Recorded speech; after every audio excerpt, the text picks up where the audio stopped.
Ginasunda na sa Iloilo City Police Station 3 ang mga CCTV sa nagluntad nga panibagong motornapping incident sang Pebrero 11 sa Quintin Salas sa Jaro, Iloilo City. Sa interview sa Bomba Radio kay Police Captain Marvin Laranio, ang hepe sang Police Station 3, iyagin pahayag nga ginalantaw nga pareho lang ang suspek sang motornapping incident sang Pebrero 11 kag sang Pebrero 3 sa atubang mismo sang Land Transportation Office sa Quintin Salas sa Muman nga distrito. Ini matapos nga nakitaan sa CCTV footages nga pareho ang panglawason sang suspek sang duha ka magkatuhay nga insidente. Suno pa kay Laranio, padayon ang ilang nga investigasyon, agud nga mahibaluan kung isa lang ang persona sa likod sang motornapping.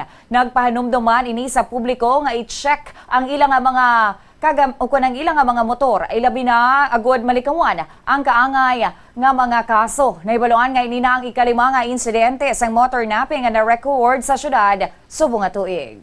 Actually, no, hindi pa kita ka-confirm kung isa lang ini katawo gidman ang may kahimuan, but we will exert our effort no nga ma-identify ini nga suspect naton para at least maipaga-imbestigahan naton ini siya o kung may involvado gidman siya sa mga previous nga nadula nga mga motor. Nabatian si Police Captain Marvin Laranio sang Iloilo City Police Station 3.